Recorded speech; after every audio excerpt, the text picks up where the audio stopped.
Now let's look at the wrist. The wrist is how you get the backspin on the ball. We're going to talk about backspin. First of all, how do I get backspin? Well, I get that as you can see my wrist and my hand area right here. You can see my hand is at a flat angle. And this is really where the ball should sit on the hand and on the wrist area. It should be a flat angle so that when you release the basketball, when you release it, you have what's called the wrist flex or the wrist snap. It's just like this. This is what happens. And when you snap your wrist like this, when you snap your wrist like that, you will get what's called backspin. The backspin will come on the basketball.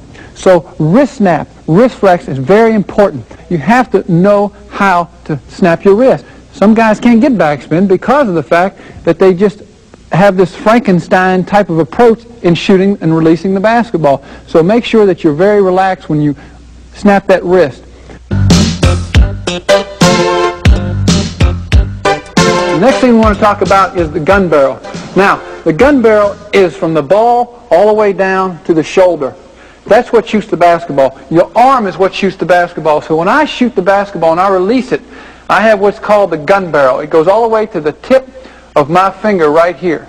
That's where it goes from that point on. Now, when I shoot the basketball, when I release it, I want to call what's called the follow-through freeze. Literally, if I could just wrap my finger, that index finger, around the center part of that rim, right in the front of that rim, right in the front of this rim right here, just taking that finger like this. So when I release the ball, I want that hand to be straight out, and I want to hold that hand up at least 1,000 count. I would say at least 1 second to hold it up. Because if you don't hold it up, that's how you're going to get your shots to fall short, they're going to fall long, or anything else. It's really in this gun barrel approach that when you release the ball and you follow through and you freeze, when you freeze your arm up here, you're going to get good follow through, and wherever your arm goes, that's where the ball goes.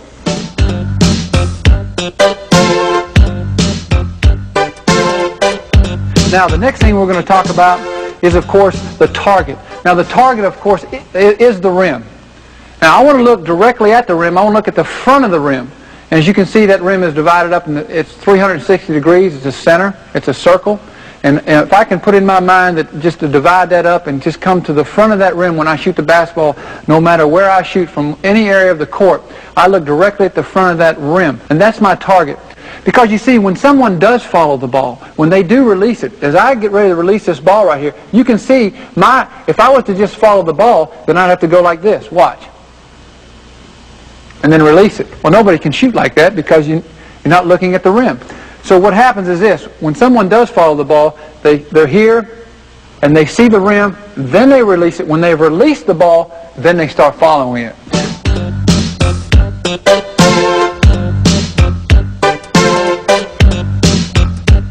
The arc of the ball, or the arch of the ball, some coaches call it arch, some coaches call it arc. But the thing about it is, it's the curvature of the ball when you shoot it. In other words, the higher the arc, I believe the less degree of mistakes that you will have when you shoot the basketball. Some people shoot a flat arc. They may shoot the ball straight on to the rim, barely getting over the front of it. Other people shoot a real high arc. And it literally, when you shoot, the higher the arc you shoot, what happens is this. The ball, when it hits the rim, will have a better opportunity for your offensive players to get the rebound and to put it back in. The flatter the arc, when it does hit the rim, it's going to come flying way out, and it's really going to give an opportunity to the other team to fast break on you. So when you shoot the basketball, you want it to be able to hang on the rim. If you do miss it, make sure it hangs on the rim, because if it hangs on the rim, you're going to get some of your offensive players, your centers and your forwards are going to rebound it and lay it back in, and they're going to like you for that.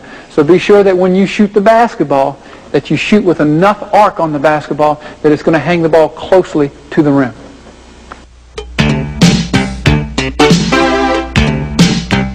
Mechanics of shooting. Let me go over those again one more time for you. First of all is finger pad control. Secondly, make sure that the hand is directly behind the ball. Thirdly, always have your elbow straight. Fourth, make sure that the left hand is there just to support the basketball, but don't hold it there real firm. Fifthly, wrist flex, the snapping of the wrist, which will give you backspin. Sixth, the gun barrel approach. Wherever you shoot the basketball, that's where the arm goes. 7, the follow-through freeze. Make sure that when you shoot it, that you freeze your arm for at least 1 second. 8, the target should be the front of the rim. 9, always develop the proper arc or proper arch when you shoot the basketball. 10, learn to hang the ball close to the rim.